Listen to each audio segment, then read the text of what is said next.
Okay. Uh, well, good morning, good afternoon, and a very good evening to each of you. Thank you very much for being with us. I am so delighted and happy to announce that we have got a wonderful personality with us, and she is none other than Elizabeth Evans. A very warm welcome to you, Elizabeth. So nice of you for being with us. Thank you so much. Thank you. It's a beautiful Thank day you. to Thank be you here. very much. Please. It's a beautiful day to be here with you. Thank you for the honor. I am so grateful. Okay. Well, let me give you a short description about our platform first. Well, this is the platform which has already performed more than about 5,000 clips we have already uploaded. We are here on this stage for last 4 years. We have hosted more than hundreds of TED speakers, and today we have one of the best speaker with us. And as I said, that she's Elizabeth Evans. Before I proceed further, I have got a short description of Elizabeth Evans, and here it goes. Meet our host, Elizabeth Evans. Elizabeth is the owner of Health Revolution Training in Oroville, California. With over 30 years of experience as a transformational life coach, health consultant, and massage therapist, she has dedicated her life to helping others heal and thrive.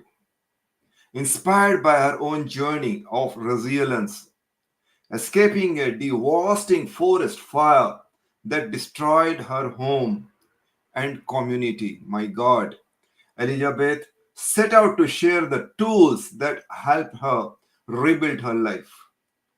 After graduating from the Dream Builders coaching program through the Brave Thinking Institute, she became passionate about guiding others through life's challenges, turning past trauma into the fuel for the growth. Now expanding her impact online, Elizabeth is on the mission to empower people worldwide to break free from the limiting patterns, reclaim their vision, and create a life that they absolutely love. With this wonderful introduction of Elizabeth, once again, we welcome you and thank you for being with us. Thank you, Elizabeth. You're so welcome. It's so good to be here. So nice of you. So, without any delay, let me go to the question that our listeners have asked. Fortunately, I have got a list of questions, but because of the time limits, we may not able to cover all the questions. But here is the first question that I would place before you, and that Okay. is, Elizabeth, your work in serving the society has influences shaped your path, and the listeners are curious to know if there was a pivotal moment that started it all. Hence, could you please take us back to a single childhood experience or the person that ignited your passion for what you are today? Stage is yours, Elizabeth, please. Thank you, Dinesh. That's a powerful question, and I'd be glad to answer it. As a young girl, I grew up in a household, very loving family, and my mother tended to fall down a lot. I don't know why that happened. I think she was unsteady on her feet, and she, as a child, got into an accident on a horse. So that was probably why she was a little unstable with her brain, a little jarred. Her structure of her body from the head to the spine was off, and I didn't know that till later. But as a child, I noticed that she would fall, and she broke her ankles. And Oh, one foot she broke her ankle twice in different times, and oh, the other one once. And all I could do, I felt drawn to just holding her ankles and just using my hands to help heal. And that's when I knew there was this calling in my hands to really help people. So it grew into helping family and friends and people that I knew that were really in pain, and that I would just start to just work with their body and just hold their injured area, and it would help heal it faster. So that was the start of me wanting to do more healing work as an adult. And I had the opportunity to meet a doctor who ran a cancer help program, and I had just gotten certified in massage therapy and decided to do it for a living. And she immediately knew I had this talent and spotted it right away. And I started to work with people with cancer. So this was, again, a calling that I had to work with people that were really on that edge of severe pain or problems. And that grew into further experience working with people with diabetes, people with chronic pain after car injuries, and the elderly. So I've been working with a lot of elder clients that have gone through a lot. And so that's where it brought me to this work I'm doing today as a life Mhm. coach as well and a health consultant. I had a lot of experience with people going through pain and suffering and illness. And it's a calling to help people be out of pain. Let's just say that. Right, right. Wow. So the seed was already planted in you long, long back from the childhood. And that is how you have seen always that to help someone. Yes, it is said that the everything in the universe is there just to help. Even the tree, it do not eat its own fruit. So they just give the fruits to others. And it is found that when you help someone, the universe gives you back thousand times back. And I'm sure if you are blessed, if you are so nicely placed, if you are there with the dignity in the society, then perhaps the major factor that is governing for all these is the help that you are rendering, the help that you are rendering without any getting it from the back or without any selfishness. Really, we are very proud of you, Elijah. Thank you so much. Let me, in case, if you don't mind, let me let me pronounce you as a Lizzie, one of Yes, the that's best fine. short name that I have found for the Elizabeth. I love the Well, way you say thank it. you. Thank you so much. Thank you. So here is the second question that I would like to ask you. That Lizzie, your career likely involves navigating complex challenges, whether intellectual, creative, or the societal. And the audience would love to hear about your behind the screen greed that led you to this success. Hence, would you please tell us that what was the toughest obstacle you have ever faced in your work and how did you overcome it? Or did it change you instead? Would you please reply this? Please. Well, you already know some of my story that you read at the beginning, and the toughest thing I went through was losing my home, which also was my home office, in a forest fire, and it burned my whole community. And so a lot of my clients that I knew very well, that I would see every week, they were no longer living in that community, and we all had to flee for our lives and move elsewhere. So I moved to the local town, and I still had clients there that I would see doing massage therapy and health consulting. And I really struggled to pull myself together, and a lot of people were struggling as well. But I knew, again, the way that I could get through it was to just Mhm. help people and help them in their pain, which also helped me in my pain.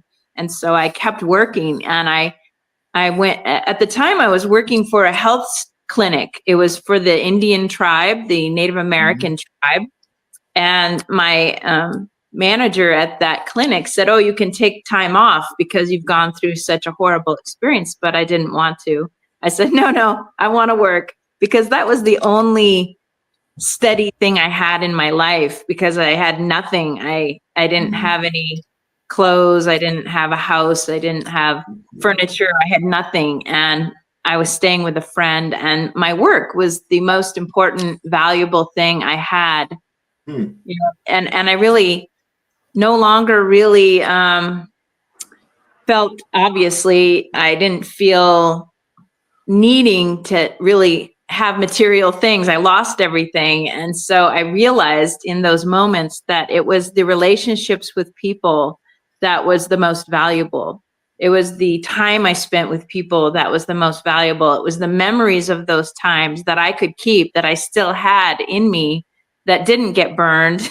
I was still alive, and I really wanted to make a difference in the world. And at that point, that was when I really reached out to add to my career in being a life coach, because a lot of people were in pain emotionally as well as myself. So I could speak from experience, you know? So that was something I overcame, but it also changed me.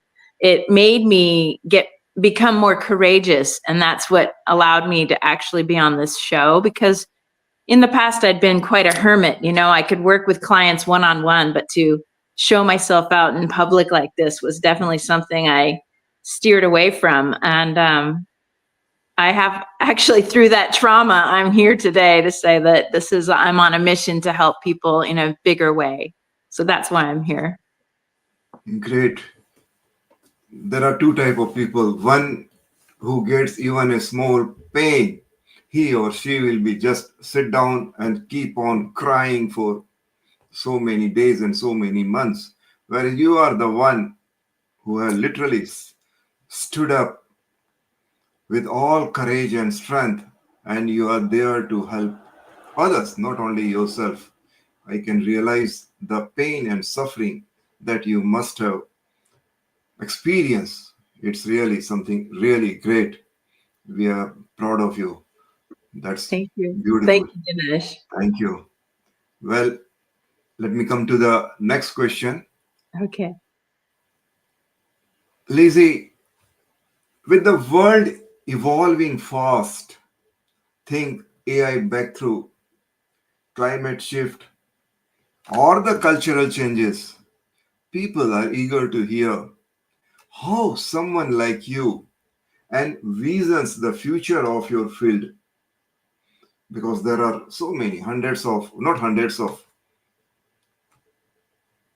countless people are there who claim themselves to be life coach, this and that. Still, if you could predict one major change in the next decade, because you are helping for the climate change especially, hence if you could predict one major change in the next decade that will reshape your field, then what it would be and why? What do you say? Well, in the near future, I will be helping my mother and my aunt. They're in their 80s. And so I will be their caregiver. And this is a Okay. big reason I was shifting into life coaching, so that I could do this kind of work online. And I know that we have a big problem in Mhm. America with the elder community. We do not have Right. enough resources to give them what they need. A lot of elderly people are living by themselves with very little help. And so one of my missions in helping my family is also create a bigger picture of having, I call it healthy villages, but part of that healthy village is the elder village. And this is an ancient wisdom that we need to bring back. And in the Mhm. American culture, we lost a lot of that. You know, a lot of people were in the cities and they were working in factories way back when. And then, you know, people stayed in the cities, and the family unit was broken up, and a lot of the families were no longer helping each other. So outside help had to come in. That's not necessarily bad. There's a lot of great people in service to the elders, but I see that as a big need, definitely in this country. And I think all around the world, I look to other cultures that treat their elders with so much more respect, and they're there for them. And I would like to bring that wisdom, you know, more so in the forefront of this culture. And the good news is my mother is still, able to function at this point. So it's not like a big rush, but both she and I want to do some work together online with doing intergenerational healing, helping people um, get through their struggles with their family issues. And I think that's important too, because I think a family of the elders and also the young ones, we all need to come together to help each other. And so I'm really excited to work with my mother with doing some videos and some programs that it's our intergenerational healing together. And that I think is going to be really powerful to work with her on some of these issues and talk about what elders need. So I look forward to creating these villages with people as I Mhm. meet people with more Yeah, funding and we work together. because single-handed you can't do this, and it is really, you are at least clear in your mind that you have got a one single mission. And when you start with a single mission, I'm sure the universe will also support you, and you Yes. will get all the support, help Yeah, from. and I think that you just said something important. We cannot do it alone. And so Mhm. like the old biblical phrase, many hands make light work. And so when we think of doing it together, like we used to say, it takes a village to raise a child. It also Oh, takes yes, a village to grow old. So correct. by the You're time right. I get old, I want that village in place. Very correct. Yes, because here I am working as a volunteer and I give my services to the aged care where I meet all those people. And when I meet them, I talk to them, and then I realize the problems that they have cannot be even imagined by a person who, unless and until he or she is not with them, just by dreaming or just by visualizing or just by thinking, you won't get the real problem that they are facing. Very correct. Yes. Yeah, I'm And glad that you work serving, with them. you need to work with them. Very correct. Yes. I And will then too, use you you as a work. mentor. Yes. The problem is, even if you work as their mentor, they will never listen to you, because for them, we are nothing. For them, we are just small children. So what they think is, they think that they are ultimate, their decision is final. And still, when you have to convince them, you have to mold them as per your requirement. It's really a very big challenge. And not per day, but every moment to moment, you are facing that challenge. And when you are be with your mother, and very soon when you will be with the other such many people, then the challenges will be multifold. So that will Yes. be really a big. Well, that's why I said I want you to be my mentor. Oh, thank you. You need to help Thank you me. very much. Sure, sure. Because as I said that I'm already working with those people, Yeah. and let me share you that one of the person that he is a footy player, and when met him first time, he didn't talk to me much, but slowly I gained his confidence, and after 3 to 4 meetings, he opened up, and he was much friendly to me. And once when I went, I found that a lady was sitting over there, and she said that I am his husband, I am his wife. And I have found that after you have talked to him and you have be with him for number of times, my husband has really opened up. He was not at all speaking to anyone, whereas now she is much more better. She is so affectionate. She is more open. She sings. She talks. She literally remains with all the people and mingles with them. That is something unbelievable challenge, an unbelievable change that she could see. So you That's are right. beautiful. And the most important. problem that I faced is it's very easy for a lady to be with the male or female, but for a male, it's not easy even to be with the male because Yes. it's very difficult to get them opened up. So you did Yes, really good work. You did very good work. I could do it. I could do it. Yes, thank Thank you. you for your work. Let me come to the next question. Okay. Lizzie, with the world evolving, sorry, Lizzie, your Yes. creative or the impactful achievement hint at unique habit that fuel your process. And the fans are always thrilled to pick into those quickly personal rituals. Hence, what's the strangest routine or the superstition you rely on to get into your zone? And how did you start to especially to gain the courage and to rebuild yourself and again to be ready in front of a person to face all the new challenges? How do you re-energize yourself, please?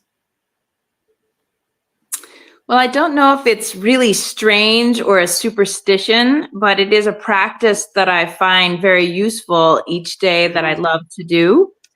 And I usually walk my dogs in this meadow near my home. And I usually find a place that I could sit down. And I sit down. Hopefully, there's sunshine because that feels really good. And I close my eyes and I imagine this the sun, but also just right above my head, like a big giant golden ball or bubble or sun over my head, and I imagine all of this golden light just coming down like a waterfall through every cell of my body, and it goes right into the earth, and then the earth turns gold with all of this gold, like it's cleansing the earth too, and I send it all out to the world. And I just allow all of my tension, all of my negativity, anything that's bound up, just be melted with that waterfall of golden light. And then I just sit there for a few minutes. And at that point, I maybe it's 2 to 5 minutes. It's not that long, but I open my eyes and my dogs are all sitting right around me, like they know this is some good energy. Oh. But what is the time that you do? Do you do in the morning or in afternoon or in the evening? When do you do this I mean, process? I prefer the morning when the sun is just coming up and it hits this meadow. So I get some of that, vitamin D. But sometimes I How can't make it there. and how long it takes? About 10 minutes, 20 minutes, 15 minutes? How long? Sometimes I can only do it for just 2 or 3 minutes because I'm in a hurry to get to work. But even if I can just do it for a few minutes, but of course I would love to sit there for like 20 minutes. But just even doing that alone, if I have a headache, if I have any pain in my body, it just melts. So that is sort of like my cleansing. Of course, I love taking a shower too to cleanse, but this is like my meditation practice. And as a child, I lived near the beach. I live in California, and at the time I lived near the beach, and I love walking my dogs. So I'd walk to the beach, and I just, again, that sitting by the ocean, and I'd let the sound of the waves be like that cleansing. So even as a child, I was doing that. So I guess that's just the way that I regulate and clear my energy field. So I hope that answers your question. Good, great, lovely. I'm sure my listeners must have got an excellent clue, which is to be practiced every day. And you are the live example that who has practiced. Wow, perhaps that is the reason you are sparkling like gold. Thank Yeah, you. great. Nice. Well, Elizabeth, here is my one more question, and that is everyone has a what if. Everyone has a what if moment that couldn't have changed everything. And our audience And our audience would love to explore the alternate path you might have taken. Hence, please tell us what's one decision you nearly made that wouldn't take your life in a completely different direction? And do you ever wonder about other version of yourself? What would be the answer from you? When I was in my early 20s, I was very negative about America and being American. And I wanted to leave the country and I didn't want to come back.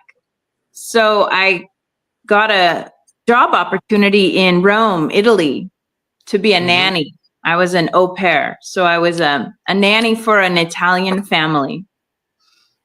And they only needed me for a year. And so during that time, I was looking for other work. And when that job ended, I want to have another job. So I had the opportunity to put an application in my resume at this company where they hire people to teach English to Italian business people in Mm-hmm. companies.